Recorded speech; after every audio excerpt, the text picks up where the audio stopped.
All right, number one, we're looking to see if there's any common factors. I see a 3 in the first numerator, a 6 in the second denominator. 6 divided by 3 is 2. And then I also see f's that can cancel. I can cancel out one f. So take the 3 of those, and there's 2 now. So now in total in the numerator, I have m and f squared. In the denominator, I have 2 times 2, which is 4. In the second problem, the first denominator factors to r plus 2, r minus 2. And I see I do have an r plus 2 factor that will cancel. First denominator, second numerator. 5 can simplify, turning that 10 into a 2. I can take out r squared, leaving me with r to the third in the denominator. So in my numerator, all I have left is 1. In my denominator, I have a 2, and r to the third, and r minus 2. Second problem, it's division, so it's over 1, but I'm going to multiply it, so I'm going to make the reciprocal of that second fraction. That's your first step. Now we can start simplifying. 7 and 21 simplify. I can cancel out a g, leaving me with 2 down there. So in total, all I have left in the numerator is 1. In the denominator, I have 3 g squared y squared.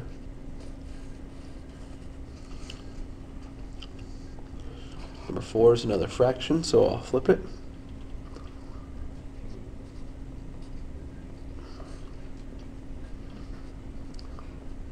Or it's a division, so I'll flip the second fraction.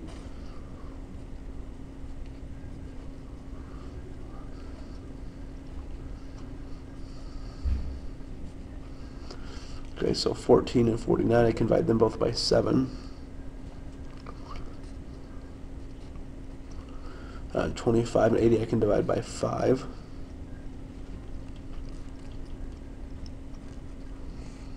I can cancel out y to the fourth, leaving me with a y in the denominator. Z to the fifth can cancel, leaving me with 7. V to the fifth can cancel, leaving me with 2 in the denominator. So it looks like in total my numerator is 16 times 2, which is 32. Z to the seventh. My denominator, 7 times 5 is 35. V to the second, y.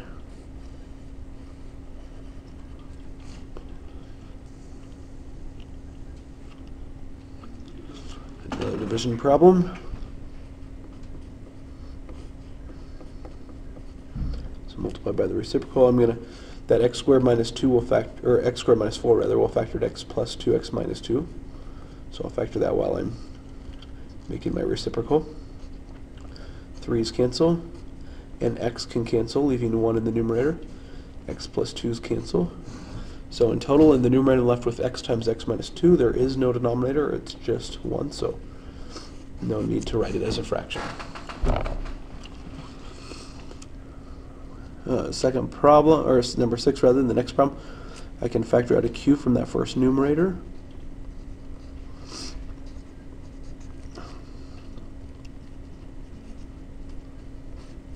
Q squared minus 4 goes to q plus 2, q minus 2, q plus 2's can cancel. This q in the numerator and denominator can cancel.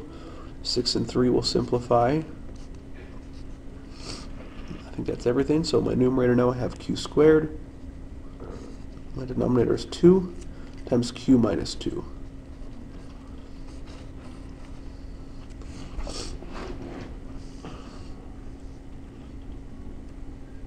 Number 7. Looks like we're going to get a w plus 8, w minus 3,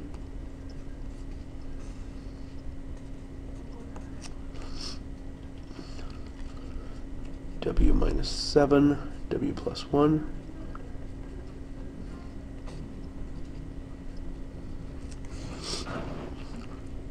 oh, I made a mistake on that first one. It should have been w minus 8 plus 3. minus 8 plus 3. Now the w plus 3's will cancel. W plus 1's will cancel, leaving me with w minus 8 times w minus 7.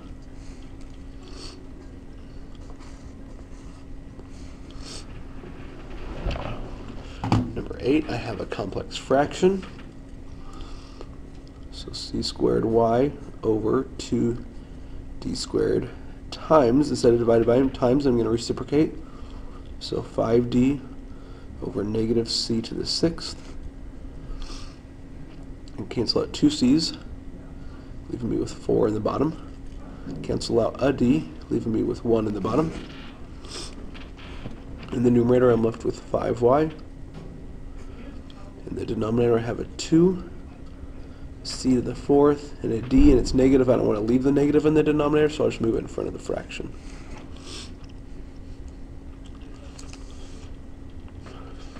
Number 9. Let's see. We've got 21 and a 4 is not going to work. 3 and 27 doesn't work. Let's see. Oh, it was not an 84 anyway. Sorry, not an 81. 3 and 28 doesn't work. 6 and 14 does not work. 7 and 12 does. There we go. T plus 7, T plus 12. And then in the denominator, I can factor out a 4. Second numerator, I can factor out a 2, so t minus 1. Here I'm going to need a 7 and a 2.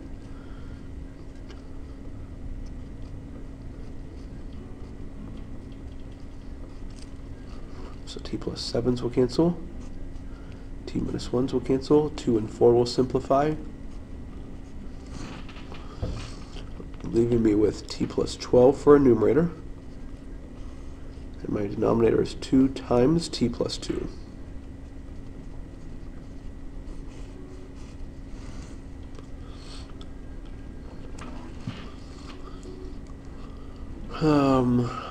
Right, so then on the next one,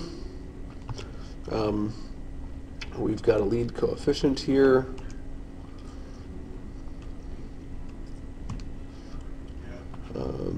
Okay. 4, 40, and 25.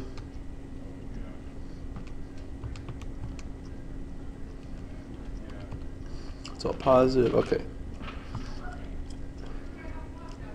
I don't know that one actually factors. 4x squared, 40. I don't think that first numerator factors actually. Oh, actually, I think I made a mistake. Let's try again. There we go. Okay, it does factor. So we're going to have a 4a plus 5 and a 4a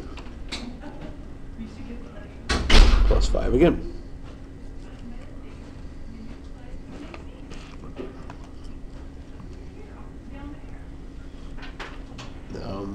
For the next one,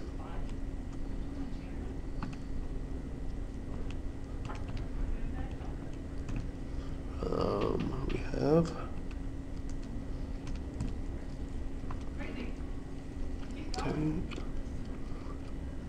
3a plus 2, and then a minus 4. Now we've got a flip over here. We have a minus 4 and minus 4. And then 4a plus 5 will not simplify, but I can cancel out a 4a plus 5 and a minus 4. So I'm left with 4a plus 5. Well, I guess that wasn't my only numerator. And a minus 4, that factor is also in the numerator, and then my denominator is 3a plus 2.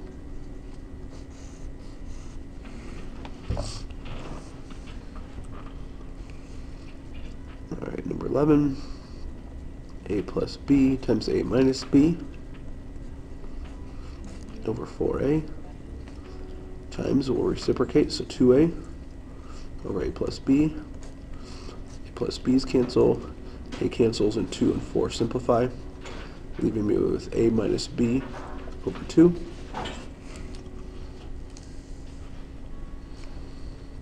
Now we need a common denominator.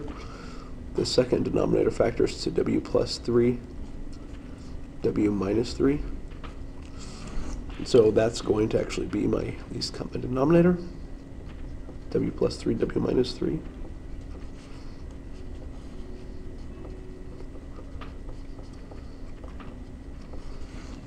So the first fraction, I'm going to do a little color coding, had the w minus 3, so we just brought in w plus 3. So you have to do that to the top also. And so we'll distribute that 3 that was there, so I'm going to have a 3w plus 9. The second fraction didn't change, so it's when I combine these numerators together, I'll have a minus 2. So 3w plus 7 over my least common denominator.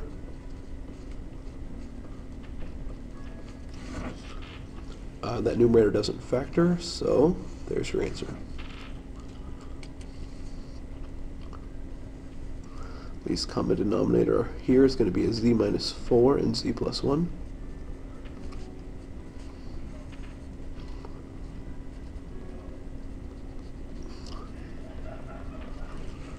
So we had to multiply the first denominator by z plus 1. So we'll do that to the top. Second fraction was missing the z minus 4. So I'll have to FOIL that. So my first numerator, when I distribute the 4z, I get 4z squared plus 4z. Second numerator, when I FOIL that, I'll get a z squared.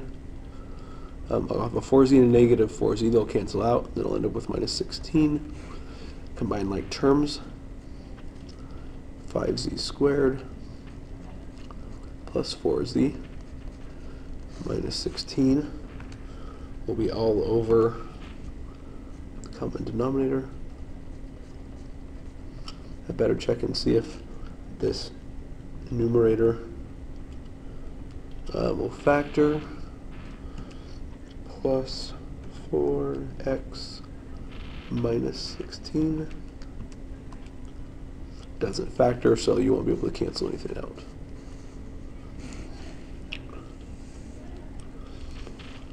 Here I'm going to have a common denominator of 5 y squared z.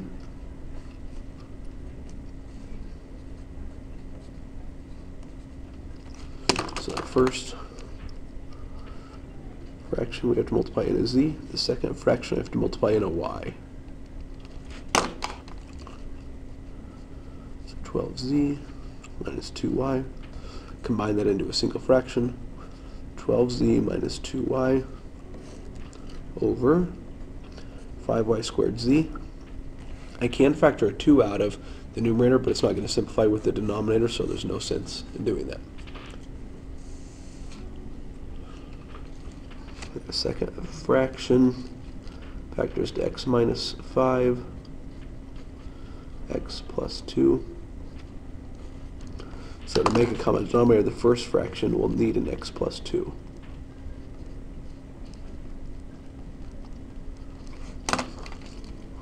So FOIL that. I'll get a 2x squared. I'll have a 4x, and an x makes a 5x plus 2.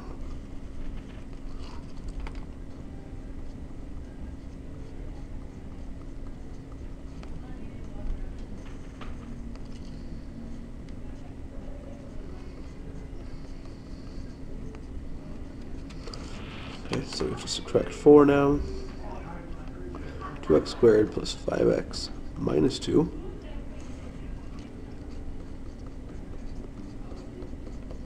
Better check and see if that numerator will factor.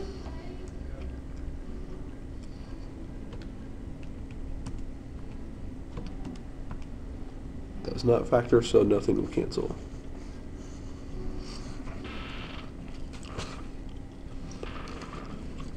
Second denominator looks like it's going to become an n minus 3 and an n plus 1.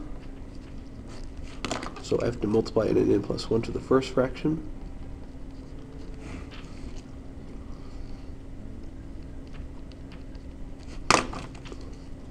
Giving us n squared plus n.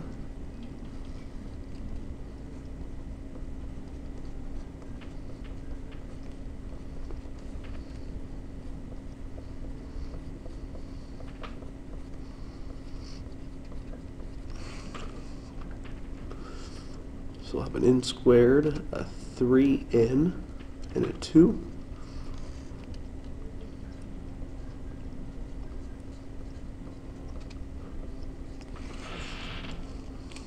So that numerator can factor to an n plus 2 and an n plus 1, so I will be able to simplify this further.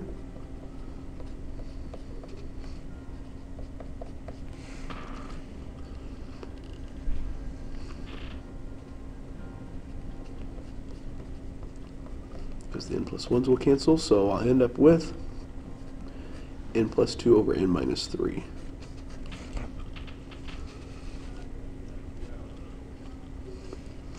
Here I'm going to have a y plus 4, y minus 3 for my first denominator, y plus 4, y plus 2 for the second. So I need to bring in a y plus 2 to the first fraction. I need to bring in a y minus 3 to the second fraction. So 3y plus 6 over that long common denominator.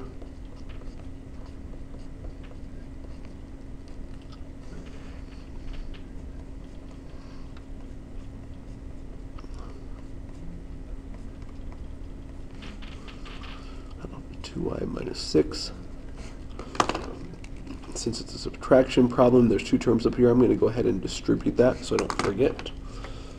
So now when I combine, I get y, just y, because the 6, oh sorry, y plus 12, they don't cancel. I about forgot that I made that negative, or a positive.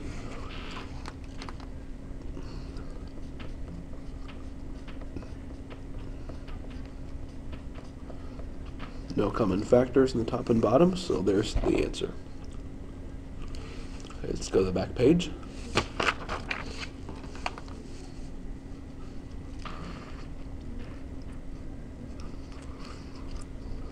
I'm going to have a p minus 2 and a p minus 3. And over here I'll have a p plus 3 and a p minus 3. So I'm going to have to bring in a p plus 3 to the first one, first fraction. To the second fraction, I'm going to need to bring in a p minus 2. So a FOIL here in the numerator. 2p squared. I'll get a 6 and a negative 3, so that's a total of 3p minus 9.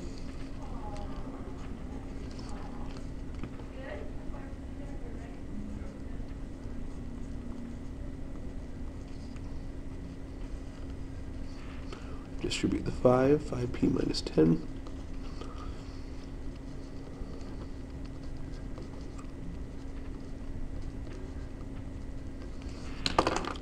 Get a subtraction again. I'm going to change that to addition and distribute. 2p squared minus 2p plus 1.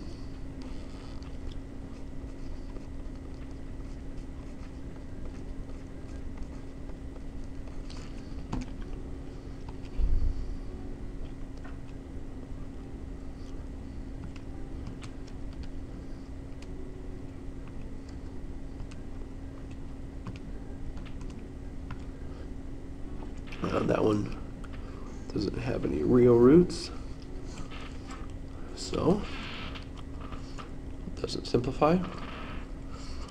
Alright, this first numerator we're going to have to turn into a single fraction. So bring in x plus y to the first fraction and x minus y to the second fraction.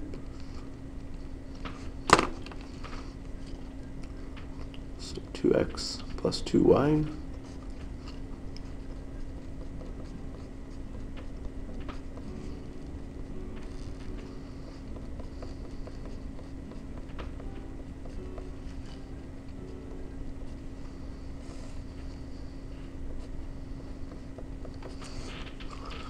So that numerator becomes 3x plus y.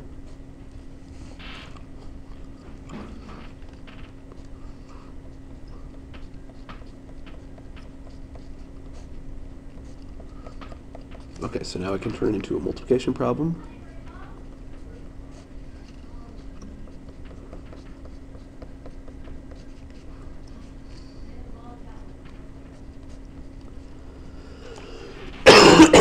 X minus y's will cancel, leaving us with 3x plus y over x plus y. No common factors, nothing cancels.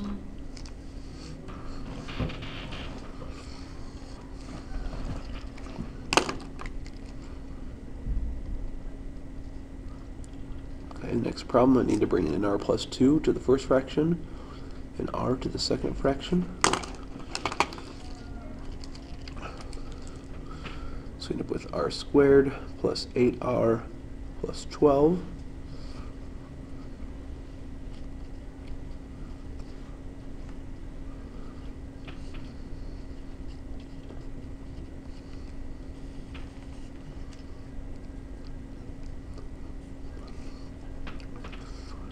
R plus 3 and r plus 1 over r times r plus 2.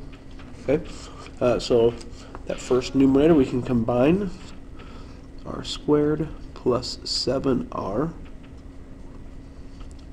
plus 12 after I subtract my r.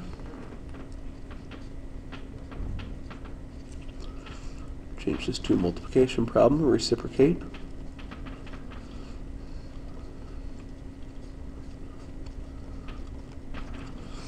Um, 12 4 and 3, so that will factor to r plus 3, r plus 4.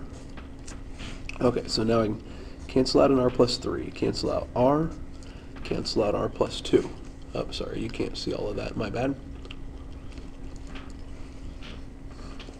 So now I have r plus 4 over r plus 1.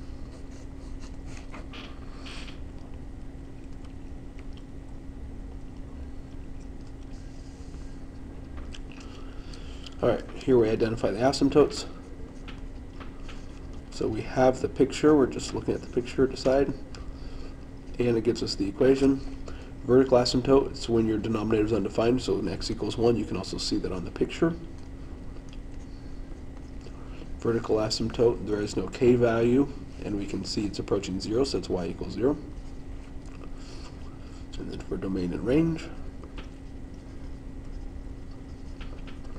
I'm going to use the bracket notation we see in the book, so domain is x except, except that x cannot equal 1. All real values except for 1. I guess this is technically f of x instead of y, because they gave an f of x form. I wouldn't care if you used a y. And the f of x could not equal 0.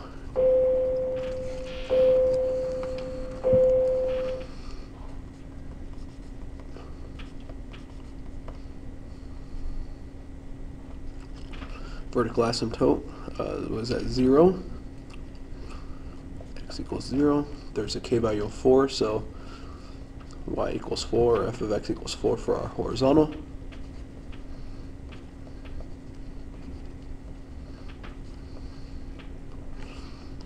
So x couldn't be 0.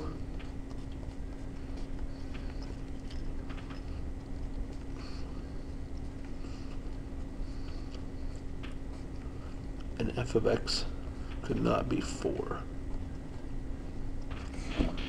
Once again, sorry, you couldn't see that. Alright, moving to graphing.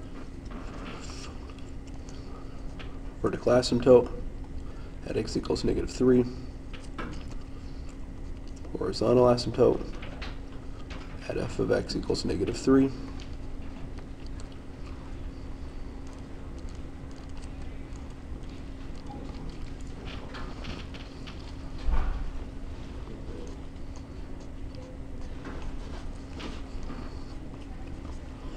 Plug in some numbers around the -3.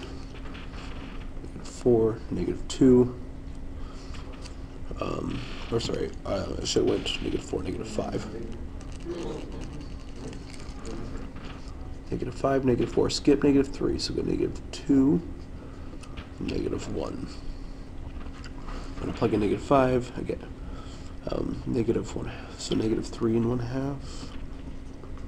Plug in -4, I get -4 total. More -2, -2.5.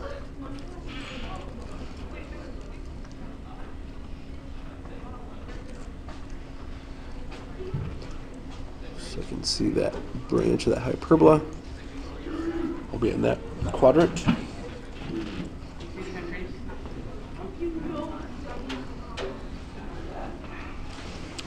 And the other branch has to hit those 2 points. Domain range.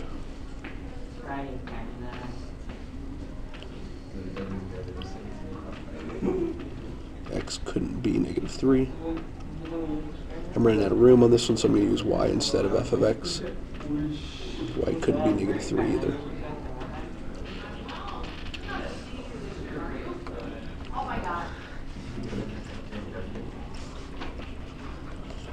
Vertical asymptote at x equals -5. Vertical, horizontal, f of x is at -6. So domain, x can't be -5.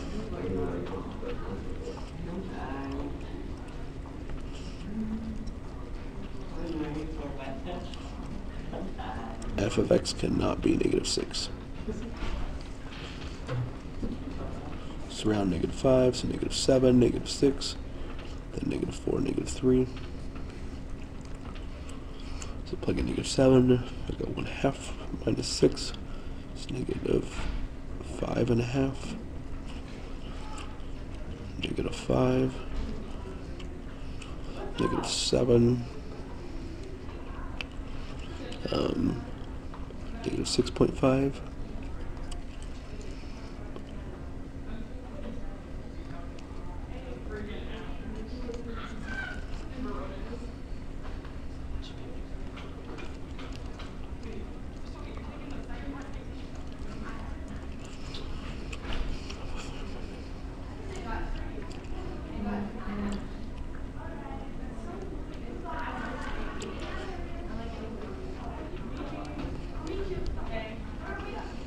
Okay, we're in that quadrant.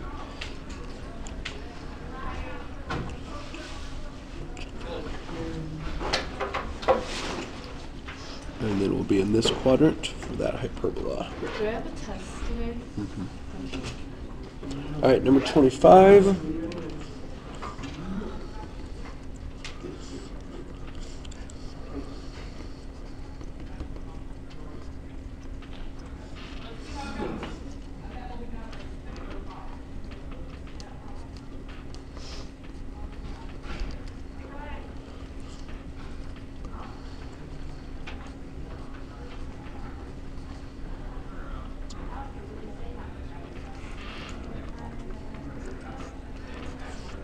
-3, -2, 0, and 1.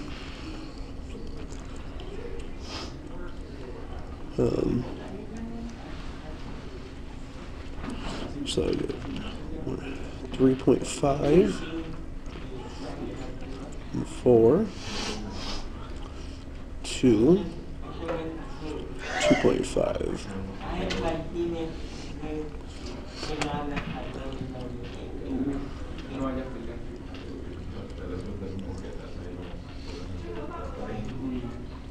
Oh, sorry, this should be went to the wrong place here. Oh, yeah, I just wrote vertical and horizontal in the wrong spots. So vertical was at -1.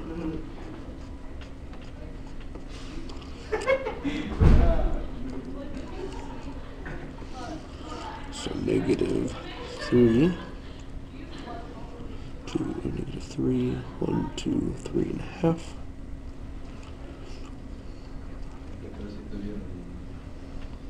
So I've got this branch, that hyperbola, 0, 2, 1, 2.5, and that branch. And lastly, number 26. Vertical at x equals -4. Horizontal at y equals -2. So domain is that x cannot be -4. Range is that y cannot be -2.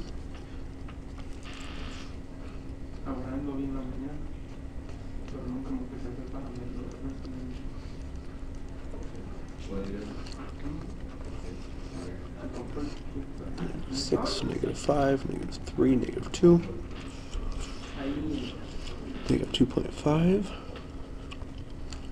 -3, -1, -1.5.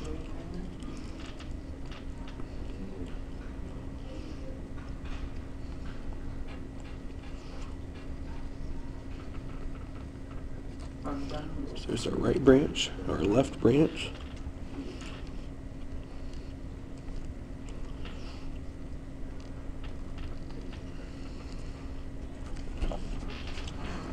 Right there.